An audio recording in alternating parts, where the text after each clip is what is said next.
Bonsoir. Bonsoir. Ça y est, nous y sommes. Nous y sommes mardi. Mardi 20h, mardi 10 mars 2020. Et nous continuons notre lecture de l'interprétation des rêves. Nous sommes dans un sujet très intéressant, l'interprétation des rêves de Sigmund Freud. Je m'appelle Clémence Lenis et je suis psychanalyste de l'école de poésie et psychanalyse Grupo Cero de Madrid. Donc nous sommes à Madrid, le coronavirus me laisse tranquille, donc je n'ai pas encore été touchée. Normalement, je ne le serai pas, car mon système immunitaire, on va dire, est bien psychanalysé. Donc, on va commencer. Donc, bonsoir Cyrielle. Donc, je vais regarder un petit peu ici de quoi il s'agit. Attendez, je vais regarder. Est-ce que j'arrive à...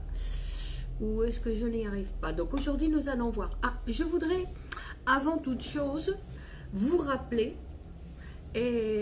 parce que nous sommes en train de faire la lecture donc, de l'interprétation des rêves, qui est le texte qui inaugure la science psychanalytique, et donc qu'il est important, pas facile, mais qu'il est important d'essayer de suivre l'idée scientifique que nous propose Freud. De ne pas partir en disant « moi je vais faire mes propres associations, moi je pense qu'il y avait d'autres auteurs qui pensaient autre chose qui était mieux ». Je veux dire, la proposition que moi je vous fais, c'est d'aller jusqu'au bout, c'est d'essayer d'aller voir ce que nous propose Freud jusqu'au bout, et après, bon, si on veut essayer de critiquer, je veux dire, après, je veux dire parce que non seulement on va essayer d'apprendre et de découvrir ce que nous présente Freud dans l'interprétation des rêves, mais aussi de voir, pour ceux qui ne le savent pas, je veux dire bien sûr, parce que je pense que c'est toujours nécessaire de l'apprendre, c'est que dans son texte, on voit très bien la scientificité de Freud. Comment il ne se laisse pas balancer, on va dire, par ses propres sentiments, par ses propres, par ce qui lui passe par la tête, par sa propre raison. C'est-à-dire que sa raison, elle va venir lui dire, non, comme on avait vu la fois dernière dans le cours antérieur avec la déformation onirique, où il avait fait un rêve, le rêve de mon ami R ou mon ami N, c'est mon oncle, où il avait dit, bah ça c'est n'importe quoi, je passe. Et il a dit, non, moi je suis un scientifique, je vais rester, je vais m'occuper. Non, je vais m'occuper de ce rêve, c'est-à-dire qu'il est capable de renoncer à ce qui vient le déranger, on va dire, à ce qui vient le déranger. Pourquoi? Pour essayer d'en prendre, non, l'apprentissage. Bonsoir Sylvie, bonsoir Sylvie. Donc nous sommes tous là pour essayer de voir si nous pouvons apprendre quelque chose. Ça, je pense que c'est une très bonne idée. Bon. Et donc, aujourd'hui, alors attendez, moi j'essaye de faire quelque chose, alors je ne sais pas si je vais y arriver. Je vais voir, attendez, je vais regarder pour suivre. Donc, aujourd'hui, nous allons voir le texte, on va dire, nous allons voir le chapitre plutôt, le chapitre de matériel et sources. Et donc nous en sommes au cours numéro... Bonsoir Reda, bonsoir mon cher Reda. Donc nous en sommes à matériel et sources. Donc nous allons faire comme toujours une petite révision, on va dire, pour se rappeler un petit peu pour nous situer. Donc, dans le cours antérieur, nous avions dit que dans la déformation onirique, nous avions dit, enfin Freud avait dit que les rêves sont la réalisation d'un désir réprimé, sont la réalisation d'un désir déguisé, transformé, modifié, censuré. D'accord? C'est-à-dire que ce désir n'apparaît jamais dans la conscience telle qu'elle, sinon qu'il a besoin d'un travail, on va dire, d'un travail pour découvrir le sens. Et quand on découvre le sens, quel est le sens? La réalisation d'un désir. D'accord? Donc, quand on découvre le sens, c'est par l'interprétation. Donc on avait vu que l'interprétation, en fait, c'est dans un contexte analytique, dans un cadre analytique, avec un psychanalyste, avec un patient qui vient raconter son rêve, et ensuite qui vient associer sur ce rêve pour permettre l'interprétation, qui va venir nous montrer le désir qui était en jeu dans ce rêve, ou qui va venir plus que nous montrer le désir, sinon qui va venir produire le désir. Non, ça c'est une chose aussi qui est assez... Bonsoir Kereif, donc Nadia, pardon. Et donc c'est quelque chose qui est assez complexe de penser que s'il n'y a pas de psychanalyse, il n'y a pas de production de l'inconscient.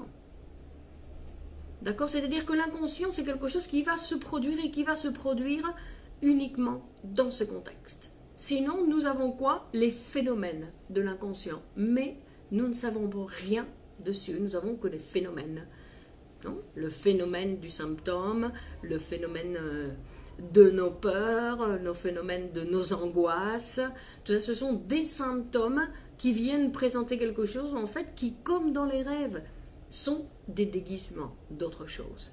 D'accord? C'est-à-dire que, de la même façon qu'il nous disait que tous les rêves étaient la réalisation d'un désir dans la vie psychique, il nous dit que tous les symptômes sont la réalisation d'un désir dans la vie psychique. C'est-à-dire que nous avons, l'être humain a cette capacité de réaliser un désir dans la vie psychique et d'un autre côté, dans la vie quotidienne, souffrir. C'est-à-dire qu'il a ces deux vies parallèles. C'est pour ça qu'il est si difficile de modifier certains comportements. Même nos propres comportements ne comprennent pas pourquoi je souffre, je n'aime pas ça et pourtant je n'ai pas la capacité de le transformer. Pourquoi? Parce que dans mon appareil psychique, j'ai une satisfaction. Et quand on dit une satisfaction, ça veut dire une décharge en fait. Parce que la satisfaction, c'est que quand il y a une augmentation de tension, non, moi, je dois décharger cette énergie. Alors, comment je fais? Si j'utilise le symptôme pour décharger l'énergie, pour l'appareil psychique, pour lui, c'est la même chose. Il a satisfaction. Mais dans la conscience, bon, il produit un symptôme. De là où, bien sûr, nous avons certains inconvénients. Et...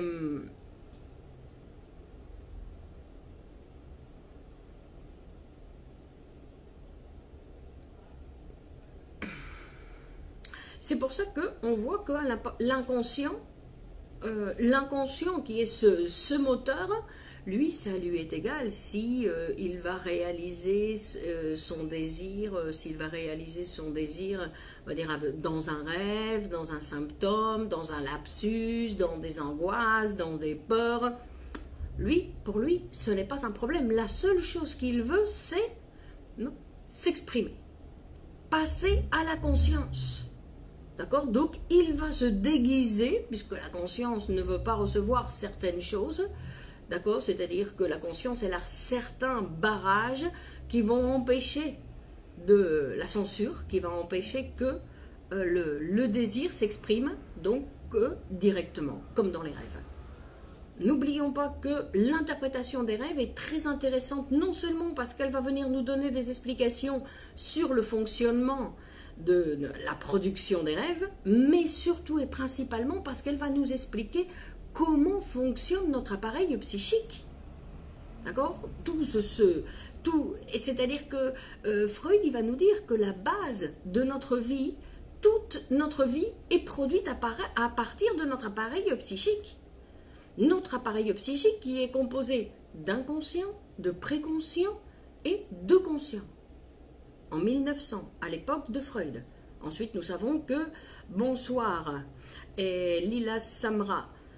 Ensuite, nous savons que en 1923, il va rendre plus complexe cet appareil. D'accord? Ça veut dire qu'il ne va pas simplement avoir 3 systèmes qui doivent réussir à se communiquer, sinon qu'il va rendre chaque système, que dans chaque système, il y aura un moi, un surmoi, un ça qui vont se devenir plus complexes, avec un surmoi inconscient et conscient, avec un moi conscient et inconscient. Donc, tout ça, ça va rendre plus complexe l'appareil. Mais pour l'instant, nous sommes donc dans cette première période où nous pouvons voir que donc cet inconscient veut s'exprimer et que pour l'inconscient, décharger son énergie dans la conscience, on va dire, lui, ça lui est égal. Qu'il le fasse avec un symptôme, qu'il le fasse avec une création artistique, qu'il le fasse avec une investigation scientifique ou qu'il le fasse avec la production d'un cancer. Pour lui, ça lui est égal. Ce qu'il fait, c'est s'exprimer. Donc, nous devons faire attention dans le sens où, bien sûr, pour le sujet, c'est pas la même chose, parce qu'il va avoir une vie ou un autre type de vie. D'accord? D'où l'importance de pouvoir libérer cette énergie qui va avoir, non? Quand il a déjà pris ce chemin, quand il a pris un certain chemin, après il a tendance de retourner, on va dire, dans ce même mécanisme.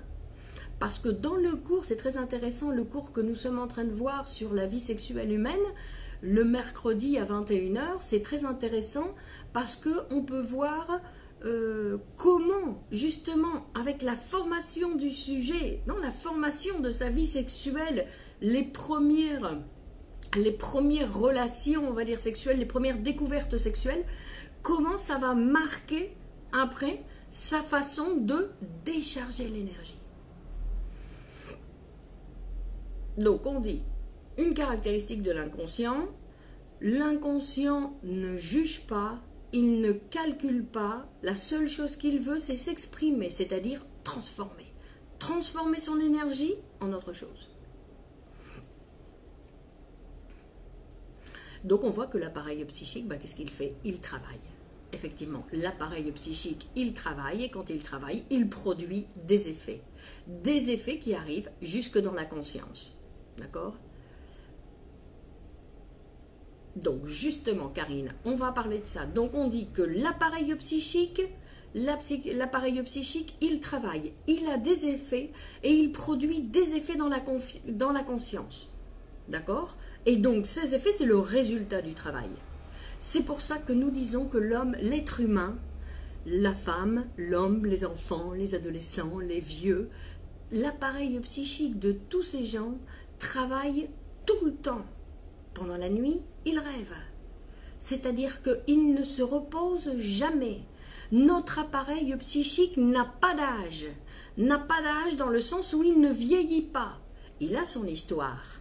D'accord? Bien sûr que l'appareil psychique, tout ce qui a été signifiant dans la vie du sujet, non, fait partie de traces qui sont dans sa mémoire. D'accord?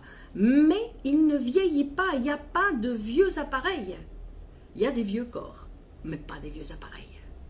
Donc il faut pouvoir aider, d'une certaine façon, avec le vieillissement de notre corps, pouvoir voir comment nous allons décharger notre énergie psychique dans la vie quand ça ne va plus être possible d'utiliser notre corps pour ça, ou pour éviter que notre corps, on va dire, tombe malade. Donc, aujourd'hui, nous allons voir le texte qui s'appelle « Matériel et source des rêves ». Donc, en commençant, ici, Freud a dit, vous vous rappelez que quand on est arrivé au deuxième chapitre, le rêve est une réalisation de désir, nous nous étions dit, nous nous étions posé la question à savoir, qu'est-ce qu'on fait maintenant ? Parce que maintenant que nous savons que tous les rêves peuvent être interprétés et que l'interprétation est une réalisation de désir, donc il dit, qu'est-ce que nous faisons? Nous pouvons aller voir par là, nous pouvons aller voir par là, nous pouvons aller voir par là. Et non, il a dit non. Uniquement à savoir, est-ce que tous les rêves sont des réalisations de désir? Et donc, après la fin du chapitre dernier, du cours dernier, on a dit oui, effectivement, tous les rêves sont des réalisations de désir. Donc maintenant, il dit, nous allons pouvoir nous occuper d'autre chose. Et de quoi nous allons nous occuper? Quel est le matériel que le sujet va utiliser pour fabriquer son rêve? D'accord? Lila Samra. En psychanalyse, Freud il nous dit que pour la psychanalyse, les rêves prémonitoires n'existent pas. D'accord? si vous faites des rêves prémonitoires, il faut aller voir le divan d'un psychanalyste pour en avoir l'interprétation. Mais que, a priori, la psychanalyse pense que l'être humain n'a pas la capacité de voir ou de prédire le futur. Donc il commence dans le chapitre matériel et source des rêves, il commence, donc il dit...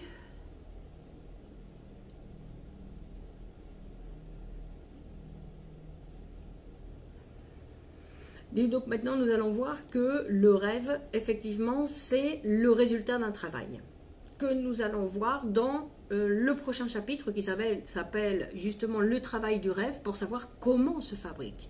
Donc aujourd'hui on va voir quel est le matériel, d'où le sujet sur le matériel, d'où il vient ce matériel que l'on utilise pour fabriquer le rêve. Et justement il va nous montrer, donc en fait le sujet, il ne crée rien dans le rêve. C'est-à-dire qu'il va utiliser du matériel qui existe déjà.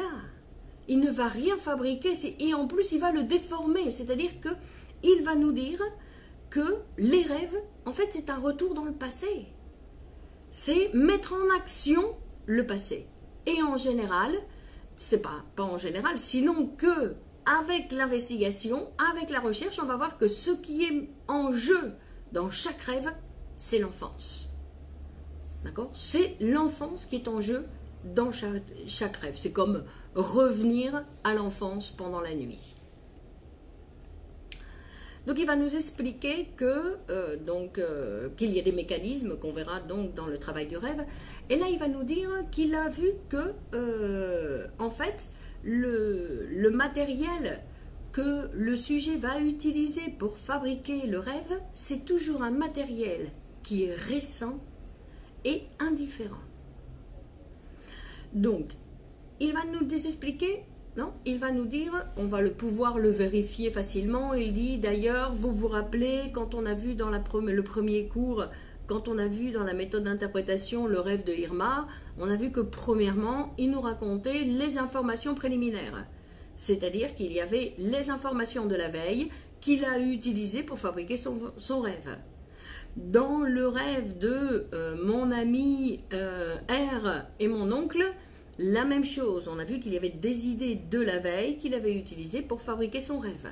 Et il va encore nous donner donc certains exemples en disant, par exemple, il dit, voilà le rêve. Je rends visite, donc je vais, parce que lui faisait des visites à domicile, donc il dit, je rends visite à des gens, je vais à domicile voir un patient et que j'ai beaucoup de difficultés pour qu'on me laisse entrer. Et après beaucoup de difficultés, on le laisse entrer, pardon, je suis en train de traduire, donc c'est pour ça que je mets un peu de temps. Et pendant ce temps, je fais attendre une femme. Ça, c'est le rêve. On ne comprend pas. Et il dit, source du rêve, les informations. Donc lui, il se rend compte de ces petits détails de la veille qu'il a utilisé pour fabriquer le rêve. Donc il dit, source du rêve. Conversation dans l'après-midi, dans la veille, avec une parente sur le besoin d'attendre avant de réaliser un achat qu'on désire. Non, donc il dit, j'ai parlé de ça avec une parente à moi dans l'après-midi et donc j'ai utilisé cette partie de la conversation. Pourquoi? Pour fabriquer mon rêve. Et ensuite il va donc nous parler de ce rêve dont il va nous parler dans ce chapitre en disant, j'ai écrit une monographie sur une certaine espèce de plante. Il dit, source, pendant la matinée, j'ai vu sur la vitrine d'une librairie une monographie sur les cyclamènes. Et donc il se pose la question, il dit pourquoi il existe cette prédilection de sélectionner les impressions récentes. Bonsoir Soumia.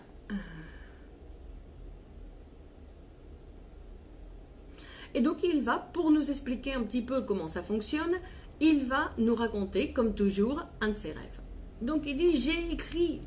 Alors voilà le rêve de Freud qu'il va utiliser dans ce chapitre pour nous expliquer donc, pourquoi on choisit en général les idées indifférentes et les idées récentes de la veille, de ce qui vient de nous arriver.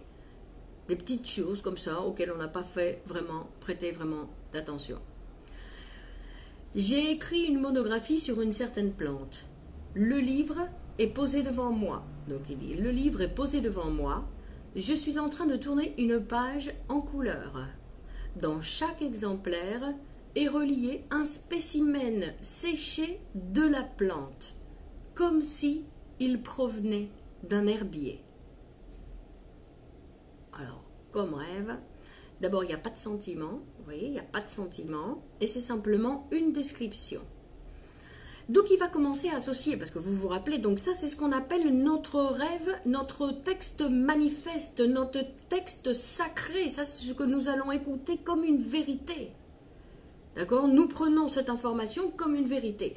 Et maintenant nous allons écouter ce que Freud va produire comme association, ce qu'on appelle l'association libre, les idées latentes.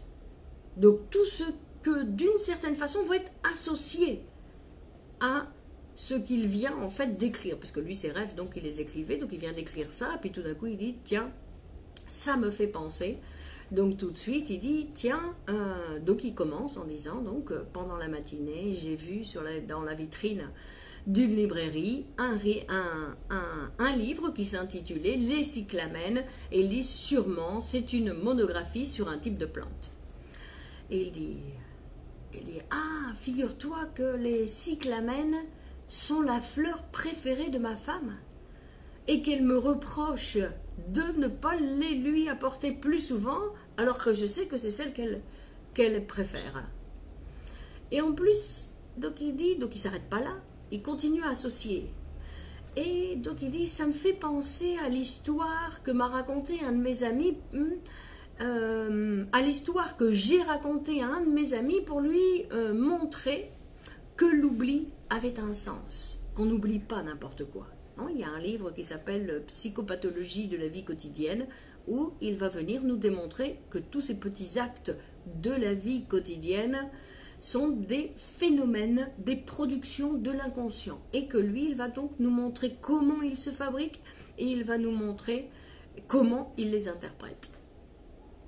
Et donc il a raconté une petite histoire à un de ses amis pour lui expliquer que l'oubli n'est jamais au hasard, qu'on n'oublie pas au hasard, qu'on n'oublie pas parce qu'on a l'Alzheimer, sinon que c'est une... non. Et donc il dit qu'il raconte l'histoire, il se rappelle de cette histoire qu'il a racontée à un de ses amis en disant oui, il y a une jeune femme qui a l'habitude le jour de son anniversaire de recevoir de la part de son mari un très joli bouquet de fleurs. Et elle dit que cette année, son mari ne lui a pas offert le joli bouquet de fleurs. Et donc elle a commencé à pleurer, elle était en larmes, cette dame, et jusqu'à ce qu'elle explique à son mari, non, mais cette année tu m'as pas offert de fleurs. Et donc le mari dit, ah non, oui c'est vrai, j'ai oublié, attends, je vais le chercher tout de suite. Et la femme elle dit, c'est pas la peine. L'oubli est plus significatif. Il dit maintenant, elle dit, donc cette jeune femme, elle dit, je n'ai plus autant d'importance pour toi que je ne l'avais avant. Et voilà, ton oubli t'a dénoncé. D'accord? A dénoncé qu'il y a une transformation dans la relation. Ça va aussi réclamer tout le temps que ce soit de la même façon, non? Mais disons qu'elle le sent comme quelque chose, un abandon d'une certaine façon de son mari, non? Et donc ensuite, il se rappelle aussi d'une autre chose. Alors, je vais vous montrer un petit peu, parce que ce qui est intéressant, c'est de voir comment fonctionnent les associations. D'accord? Que associer, c'est pas facile. C'est pas facile parce qu'il faut arrêter de juger, arrêter de penser, de dire non, ça va pas aller. Donc avant, tandis que lui, il s'arrête pas. Lui, il associe. Il associe. Alors peut-être que la première association, que c'était la fleur préférée de sa femme, peut-être que ça n'aura pas d'importance pour l'interprétation. Mais que ça va l'amener à une suite d'idées. Écoutez. Donc, il dit qu'il a écrit quelque chose de similaire, lui aussi, qu'il a écrit aussi une monographie sur la cocaïne. Donc à une époque, lui, il a fait un travail donc avec d'autres collègues et pour démontrer la propriété anesthésique non, la propriété anesthésique de la cocaïne. Et que son étudiant, donc il a étudié, non, cette caractéristique de la cocaïne. Et il dit qu'il se rappelle que le jour du rêve, il a pensé justement à la cocaïne. Et il a pensé que si un jour il avait un problème, on va dire, dans les yeux, non, on va dire dans les yeux, il devrait aller à Berlin, il irait à Berlin pour se faire opérer par un médecin qu'il connaît, non? Et que très certainement ce médecin lui parlerait des effets de la cocaïne. Il dit, mais moi, je ne lui dirai pas que j'ai participé à cette étude. Non? Donc, non, c'est-à-dire qu'il raconte un petit peu ce qui lui passe par la tête. Apparemment, on dit, bah, pourquoi tu me racontes ça? Non, non, c'est très important. Tenez bon, bonsoir, tenez bon. Pourquoi les mamans font souvent de vrais rêves? C'est-à-dire, ils ont toujours un effet sur le réel.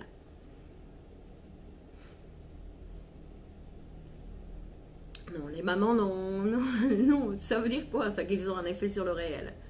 Non, les rêves, c'est une fabrication de l'appareil psychique qui est complètement séparé de la réalité matérielle. Et si ce n'est pas séparé complètement de la réalité matérielle, il faut aller voir un psychanalyste, tenez bon.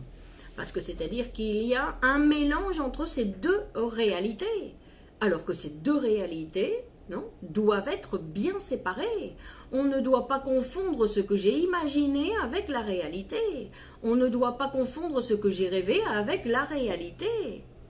D'accord? Donc ça, on dit qu'on doit bien séparer, discriminer ces deux réalités. Ce sont deux réalités, non? Où en général, on va dire que le névrosé, il confond, il pense que ce qu'il a imaginé, ça peut intervenir dans la réalité. Regardez comme maintenant avec le coronavirus. Les gens, ils sont tous, comment ils fonctionnent? Avec leur imagination. Je veux dire que ici en Europe, moi je ne connais personne qui a le coronavirus. Et pourtant, ils sont tous alertés comme si le coronavirus, il était partout. D'accord? Il y a simplement, je ne sais pas, enfin bref. D'accord? Donc on voit qu'il y a un problème avec, on n'est pas capable de discriminer la réalité avec ce qu'on nous dit constamment, alors que la réalité, moi, elle vient me dire que je n'ai personne du coronavirus autour de moi, donc que je dois faire attention, effectivement, que je dois faire attention, prendre de la vitamine C, on va dire, pour renforcer mon système immunitaire. Mais je veux dire qu'il n'y a pas de... Non, ne pas confondre la réalité psychique avec la réalité matérielle. Bon, je continue avec les associations de Freud. Donc Freud, il va continuer à associer. Donc de la cocaïne, il va passer donc en disant au service, il va se rappeler, il dit que quand on est médecin, et qu'on va utiliser les services d'un autre médecin, il dit il y a toujours un problème à savoir si est-ce qu'on va le payer, comment on va le payer, parce qu'il y a toujours des services. Non, non, ne t'inquiète pas, c'est un service, je peux me permettre, non. Et donc, il dit que ça, c'est toujours un petit peu pour lui un problème. Le rêve d'une mère a 90% de chances pour se réaliser. Et... bon, d'accord. Alors, on va dire, tenez bon, tenez bon. Alors, André, l'oubli est aussi perçu par une mauvaise alimentation. L'encéphale manquant de certains aliments, comme les gras essentiels. La maladie d'Alzheimer serait un diagnostic de diabète type 3. L'oubli n'est donc pas un trouble psychique, mais chimique. Non? Désolé, André. Alors, c'est vrai que quand on manque de plein de trucs, que ça veut dire qu'on a un déficit total de vitamines, on peut avoir effectivement des conséquences. Écoutez André, je vais vous dire un truc que j'ai vu l'autre jour qui est très intéressant, où on m'a parlé justement que l'Alzheimer, en général, donc ce n'est pas quelque chose qui est quelque chose de physique, sinon que c'est une maladie, c'est l'oubli. Donc l'oubli, c'est quelque chose de psychique total. D'accord? En plus, vous voyez que ça arrive si on étudie, parce qu'en fait, il faut étudier les cas. Si on étudie le cas, on voit qu'en général, ce sont des personnes qui arrivent à un âge où ils ne sont plus trop intéressés par ce qui autour d'eux. D'accord? Je veux dire que ce n'est pas... Et en plus, l'autre jour, j'ai écouté une interprétation que j'ai trouvée très intéressante qui disait qu'il y avait des gens qui, donc, quand ils arrivent à un certain âge, ils regardent un petit peu le chemin qu'ils ont fait de leur vie. Qu'est-ce que j'ai fait de ma vie? Et quand ils regardent ça, ben, il y en a beaucoup qui disent « Ouf, je préfère tout oublier ». Ça, c'est une interprétation possible pour s'éloigner et préférer ne plus voir ce qui s'est passé.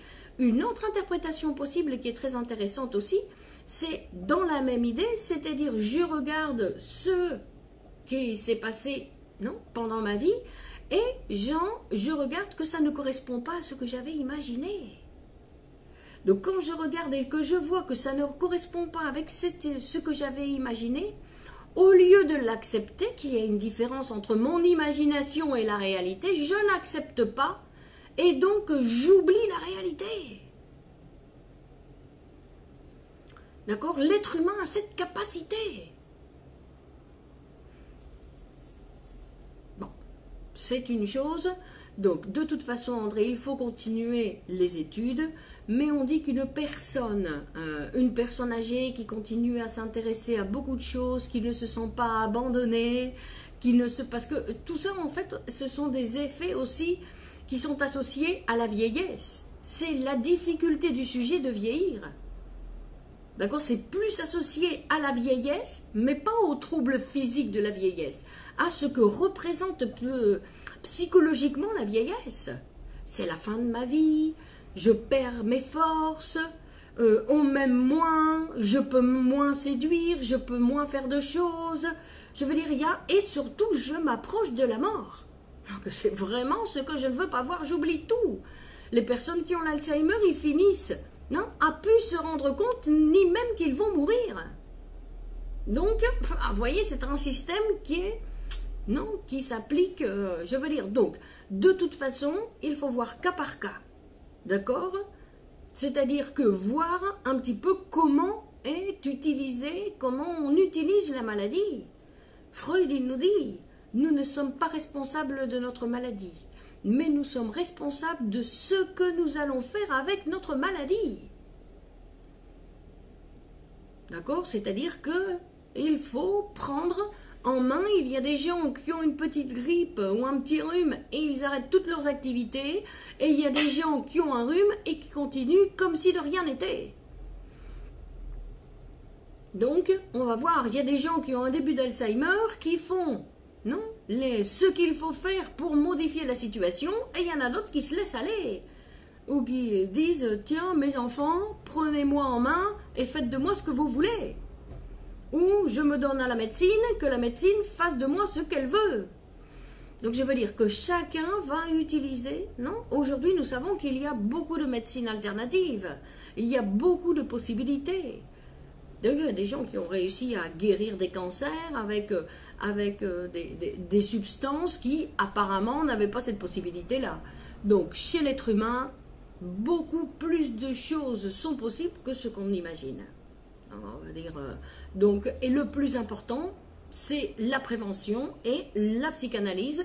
C'est un système préventif d'une excellente qualité dans le sens où elle permet au désir, elle permet au sujet de faire face à son désir de vivre, parce que c'est pas exactement l'envie de vivre, c'est le désir de vivre. Le désir de vivre, et elle permet que ce désir de vivre se montre dans la conscience. Parce que quand une personne consciemment dit « Oui, moi j'ai très envie de vivre, mais vous voyez là, je me suis fait mal, j'ai une blessure ici, donc son désir de vivre, il est un petit peu bizarre. Non? Il a des obstacles, son désir de vivre. Donc c'est ce qu'il dit. Et ce qu'il dit, comme dans les rêves, c'est une transformation. Il a été déformé, il a été déguisé. Donc il faut voir... sur l'analyse, dans une analyse, qu'est-ce que ça veut dire vraiment? Ce désir que le patient vient, elle dit, j'ai très envie de vivre, mais qu'il n'y arrive pas. De quoi il parle? Par exemple. raconter son rêve, libérer la parole, permet-elle de diminuer les angoisses? La psychanalyse permet de diminuer les angoisses, Karine. D'accord? Mais raconter son rêve à un psychanalyste. Donc en général, quand on a des angoisses, ben, on peut avoir facilement des rêves d'angoisse. D'accord? On est plus prédisposé à ce genre de rêve, on va dire. Donc c'est aussi une matière pour pouvoir utiliser, pour pouvoir travailler. Mais de toute façon, dans une psychanalyse, je veux dire, on peut parler de ce qu'on veut. Libido et rêve, le lien. Alors là, vous me transformez tout, Lily. La libido, c'est l'énergie sexuelle. D'accord? Donc l'énergie sexuelle, c'est ce qu'on va utiliser. D'accord? C'est l'énergie sexuelle, c'est ce qui va être utilisé, on va dire. Non, ça fait partie un petit peu du moteur, donc c'est ce qui va être utilisé pour la fabrication du rêve. Nous revenons à notre matière et source du rêve. Donc, nous étions avec le rêve de la cocaïne, avec le rêve du livre avec le cyclamène qu'il avait vu dans la vitrine, etc. Et donc, il va associer, en fait, avec plein d'idées qui sont toujours en relation. Il dit, il y a quelques jours, j'ai reçu des félicitations, des compliments, des personnes d'un laboratoire qui faisaient référence justement à cette découverte de la caractéristique anesthésique de la cocaïne. Et il dit, je me rends compte que ce rêve est associé à un autre souvenir de la veille où je me rappelle qu'en parlant avec un ami que j'accompagnais jusque chez lui, que nous avons croisé un autre collègue, le docteur Gardner, il dit jardinier, non? Et qui était accompagné d'une femme, et j'ai pensé qu'elle avait un aspect très florissant, cette femme. Et il dit, Gardner, c'est aussi une personne qui a participé à la découverte de la caractéristique anesthésique de la cocaïne.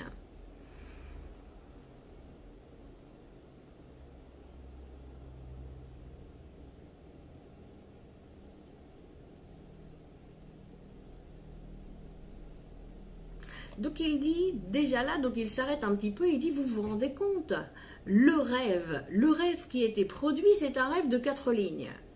Et là, j'ai déjà une association qui fait une page.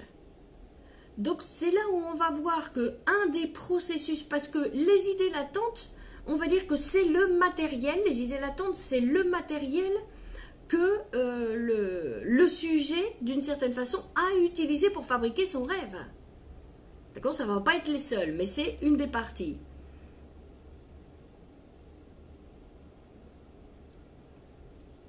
Donc, on va dire, pardon, hop, on va dire, pardon. Donc il dit qu'on voit qu'il y a un processus qui s'appelle le processus de la condensation. C'est-à-dire sur toutes ces idées qui lui sont passées par la tête, donc toutes des idées de la veille, d'accord, des idées récentes, toutes ces idées-là, en plus, qui ne signifient pas grand-chose. Voilà, j'ai pensé que cette femme, elle avait un aspect tatata. Et donc, en fait, des choses sur lesquelles on ne s'arrête pratiquement pas. On passe devant une vitrine et on émet une opinion. Et après, on oublie. Il dit, c'est justement cette idée-là que je vais utiliser. Et donc, il dit qu'il va les utiliser. Pourquoi? Pour 2 choses. Il dit, premièrement, parce que pour moi, elle ne signifie encore rien. C'est-à-dire qu'elle n'est pas encore rentrée comme signifiant. Elle ne s'est pas accrochée à un souvenir, à quelque chose d'important dans mon histoire. Donc je peux l'utiliser avec plus de facilité pour, on va dire, l'utiliser pour qu'elle participe à ce que je veux, non? À ce que je veux exprimer dans ce rêve. Elle dit, et en plus, c'est pour la censure. Pour troubler la censure, pour que, non, c'est le travail de la censure, c'est-à-dire que pour que la conscience ne se rende pas compte que pour moi c'est quelque chose de super important. Parce qu'il dit tous les rêves sont super importants, même ceux qui paraissent indifférents, quelconques, sans émotion. Il dit ils ont tous quelque chose de très important, de très significatif pour le sujet. Le rêve, il dit le sujet ne perd jamais son temps à faire des rêves de choses qui ne sont pas importantes pour lui. Bon. Donc ensuite, il va continuer son association, parce qu'attends, il continue, et donc il va dire qu'il s'est rappelé d'une autre conversation qu'il a eue avec le docteur Collinstein, où il dit que maintenant il se rend compte de ce dont il s'agit dans le rêve. Il dit toutes les routes mentales qui ont commencé, non, celles qui font référence aux préférences de ma femme, à mes propres préférences, à la cocaïne, aux difficultés de l'assistance médicale entre collègues. Il dit à ma prédilection pour les études monographiques. Et par contre, donc il avait associé aussi avec une autre idée en disant qu'il y a certaines disciplines qu'il ne fait pas très attention, comme la botanique par exemple. Et donc il dit que tout ça, ça va déboucher, non, ça va déboucher sur de nombreuses ramifications qui viennent de mon dialogue avec l'oculiste, il dit. Donc on continue. Il dit ce rêve présente de nouveau, comme le rêve d'Irma, le rêve de l'interprétation des rêves, il dit le caractère d'une justification, d'une défense de mon droit, non, tout comme avec l'injection de Irma. Mais il dit de toute façon, l'interprétation du rêve, c'est pas ce qui nous intéresse ici. Nous sommes venus voir pourquoi il avait tendance à utiliser le rêve, le sujet, des choses qui étaient indifférentes et récentes. Donc il va dire, mais il va nous montrer que toutes ces idées, donc, les idées latentes, l'association libre, en fait, ce sont des idées latentes. Il dit, ce ne sont pas des idées qui ont la force de fabriquer le rêve. Il y a quelque chose d'autre qui doit, non, mettre l'énergie. Appelez plus loin, dans les prochains 16 chapitres, il va nous expliquer qu'en fait, les idées latentes, c'est comme un associé industriel. Donc il faut l'associé capitaliste pour qu'il mette son énergie, non, qu'il mette son argent dans toutes ces idées pour qu'elles puissent produire le rêve. Donc pour l'instant, nous avons les idées, c'est-à-dire les idées latentes, c'est-à-dire les idées de l'associé capitaliste, non?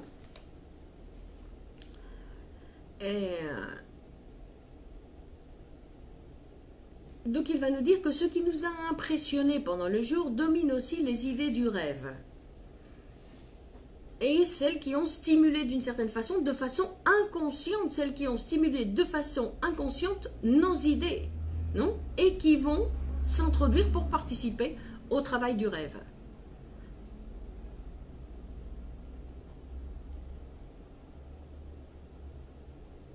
Donc il dit qu'effectivement, je vais utiliser ces éléments qui sont indifférents, ces éléments qui sont récents. Pourquoi? Parce que c'est un phénomène de la déformation onirique. Non? Donc à ce qu'on appelle aussi la censure. D'accord?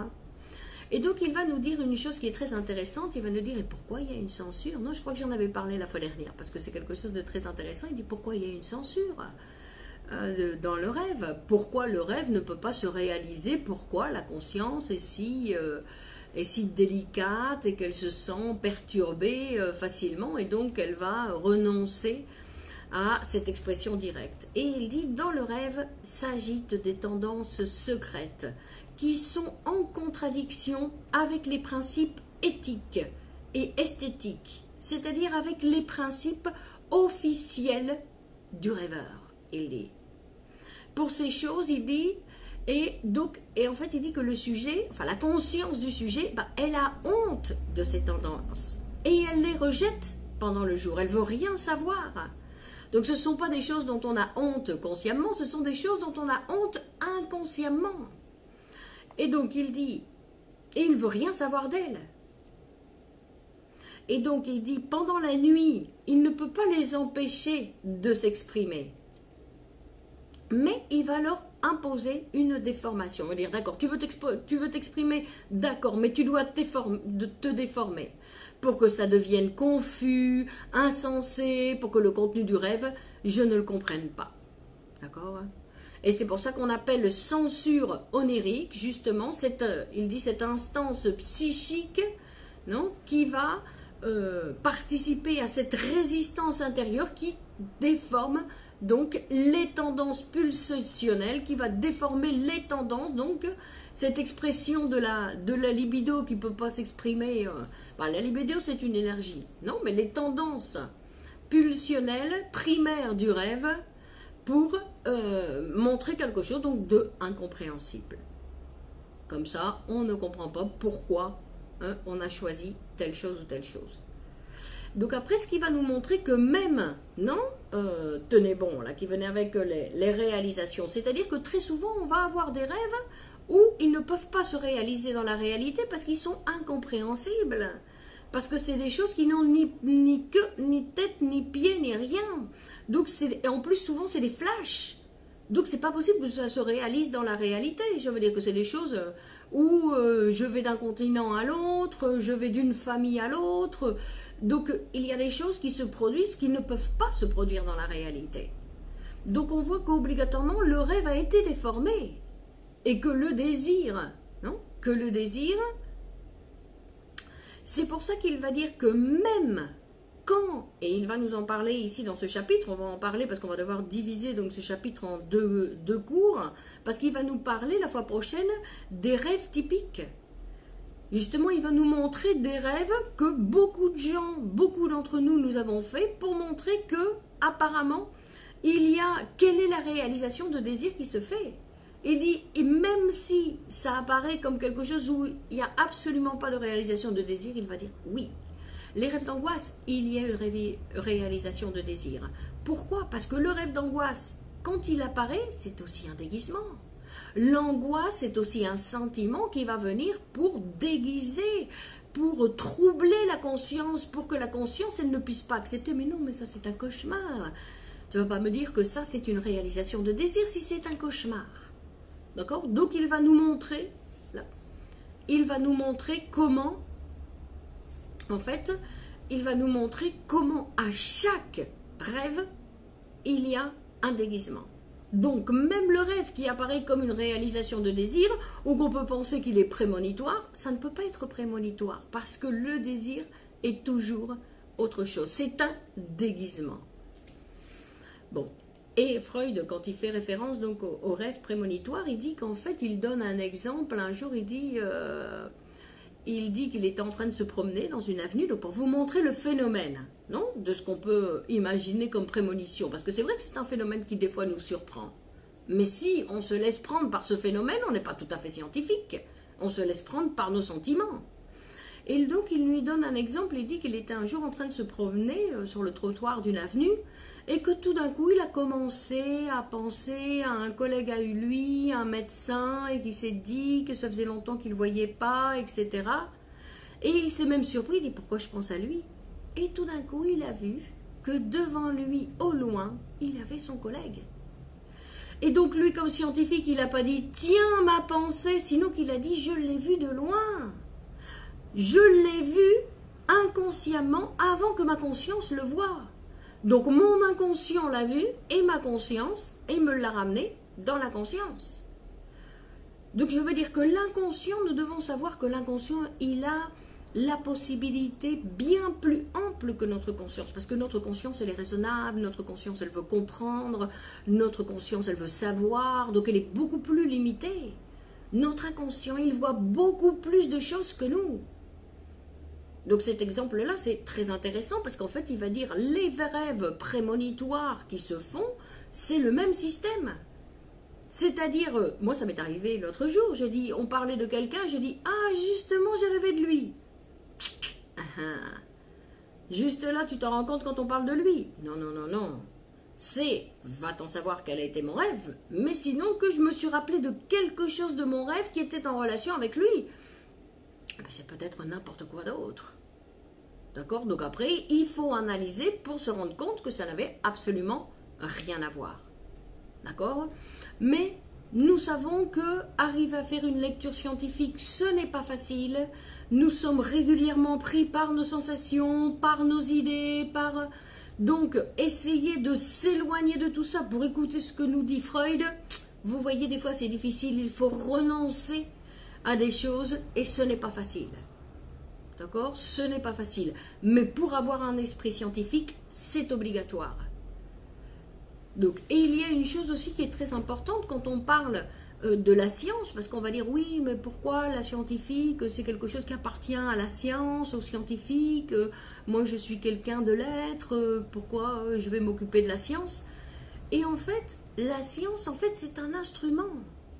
De la même façon qu'on avait vu au début que Copernic, il venait rectifier notre savoir quant à notre position dans l'univers, c'est-à-dire que notre position sur la planète ne nous permet pas de nous rendre compte que la planète Terre tourne, qu'elle tourne sur elle-même et qu'en plus elle tourne autour du Soleil. Notre position ne nous permet pas. Donc nous utilisons la science pour nous rendre compte, pour savoir que ce n'est pas le Soleil que je vois, que ça c'est une illusion. J'utilise la science pour me rendre compte que ça c'est une illusion. Ben, la psychanalyse c'est la même chose.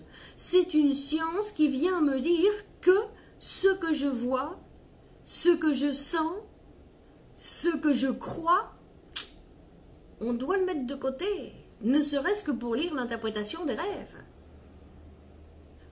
D'accord? Que ce n'est pas facile. Mais c'est une pensée, c'est ce qui va me permettre de voir que tous ces sentiments, ces peurs, que la peur de quelque chose, c'est un déplacement qui vient d'autre chose. Que l'angoisse est un déplacement qui vient d'autre chose. Que tout ça, c'est le résultat, c'est une déformation. C'est pour ça que quand on dit, voilà, j'ai peur de monter en avion.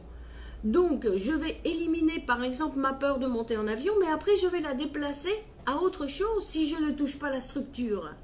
Si je ne sais pas d'où ça vient, d'où vient ce déplacement, quelle est la racine, on va dire, de ce déplacement. Donc sinon, il va continuer à se déplacer.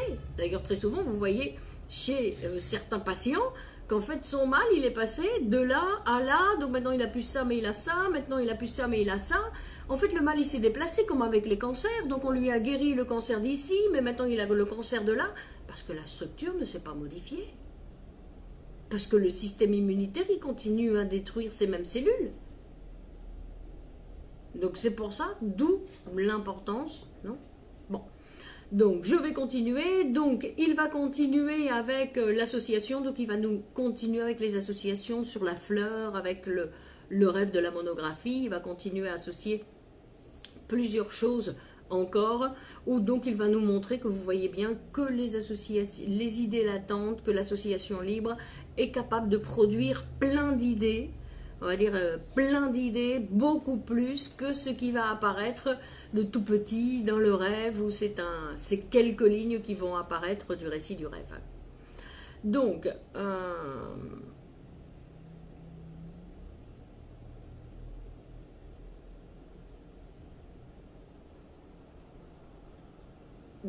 il va nous dire donc...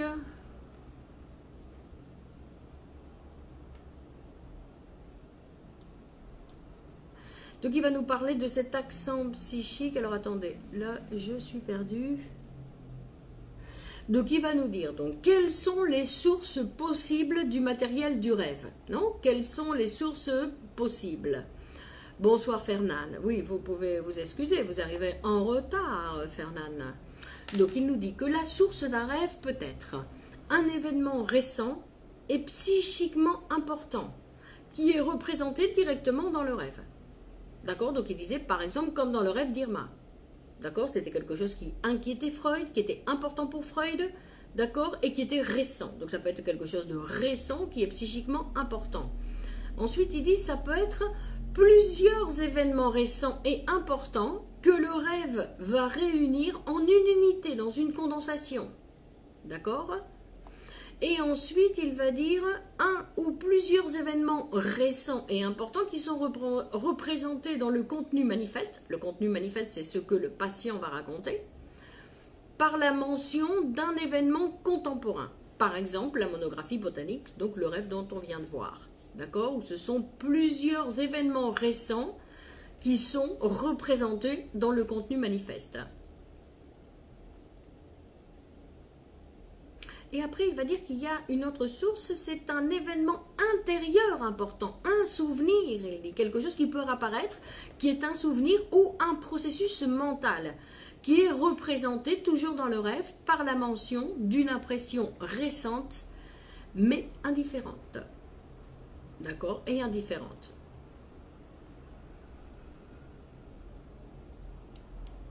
Donc il dit qu'en fait, il n'existe pas de rêve innocent. Que tous les rêves, comme on l'a vu, sont des rêves importants. Et donc il va nous dire que ces éléments qu'il a vus, qui sont des événements récents, qui sont des événements indifférents, des images indifférentes, il va dire donc tout ce matériel n'a pas la capacité de fabriquer un rêve. Sinon que c'est le matériel. C'est comme pour faire la cuisine, les œufs, la farine, le sel et l'eau n'ont pas la capacité de fabriquer le pain. Il faut qu'il y ait une cuisinière, un cuisinier qui va venir mélanger le tout pour le mettre dans le four pour fabriquer le pain. D'accord? Donc tout ce qu'on vient de voir, c'est les éléments, le matériel pour la recette, on va dire la recette de fabrication du rêve. Donc la fois prochaine, on va continuer pour terminer ce chapitre de matériel et sources. Nous allons voir d'ailleurs les rêves typiques. Alors, je vous le recommande parce que c'est super bien, c'est les rêves. Les rêves typiques, c'est j'ai rêvé que j'ai volé, j'ai rêvé que j'allais tout nu dans la rue, j'ai rêvé que ma mère était morte et que j'étais très triste, j'ai rêvé que je refaisais l'examen et que j'étais angoissée. Donc il y a les rêves d'angoisse. Et il y a des rêves aussi, enfin des rêves où on est réveillé par la tristesse, parce qu'il y a quelqu'un qu'on aime beaucoup qui est mort, ou des rêves, des rêves de... Donc il va nous montrer donc le matériel, d'accord, le matériel qu'on utilise, et il va continuer, parce qu'il va faire une différence entre ce qu'on appelle le matériel et la source, d'accord. Donc on va voir que le matériel, ça, c'est plus en relation avec l'énergie, donc avec la libido dont parlait Lily, la libido qui va être utilisée pour la fabrication du rêve. D'accord? Les idées, le matériel qui va être utilisé. Donc nous verrons ça mardi prochain, à la même heure. Je vous donne tous rendez-vous. Donc n'hésitez pas à partager sur vos réseaux si vous avez trouvé ce cours intéressant.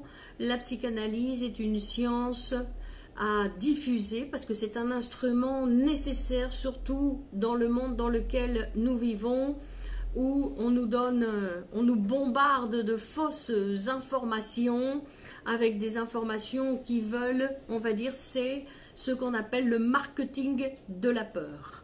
Non? Donc la psychanalyse est un instrument très utile pour essayer de se défendre, non, de cette peur qu'on nous bombarde, on nous bombarde constamment avec cette peur. D'accord? On va dire que aujourd'hui j'ai lu un article qui disait que les laboratoires pharmaceutiques, c'était ceux qui payaient de grandes sommes d'argent aux journaux, aux télévisions, pour qu'ils nous bombardent d'informations. Qui nous bombarde d'informations. Donc s'il vous plaît, le coronavirus n'est pas mortel, c'est une grippe, qu'apparemment on va être nombreux à l'attraper, mais que donc on peut se protéger, on peut quand même se protéger, et que de toute façon, même si on attrape le coronavirus, ce n'est pas grave, c'est une grippe, et que les enfants ne vont pas l'attraper. Ça, c'est une chose qui est importante. D'accord, mais que effectivement les gens qui sont déjà malades et qui en plus attrapent le coronavirus, là, comme les gens qui sont déjà malades et qui vont attraper la grippe, ça peut être beaucoup plus sérieux. Donc prenons soin de nous, prenez soin de vous, et on continue mardi prochain à la même heure. D'accord, très bien.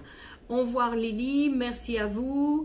Au revoir Léa, au revoir Karine, merci à vous. Cyrielle, bonne soirée. Partagez s'il vous plaît, et on continue. Vous pouvez essayer d'aller lire Freud, c'est très intéressant. Merci Sylvie, bonne continuation, bonne soirée et à la semaine prochaine. Au revoir.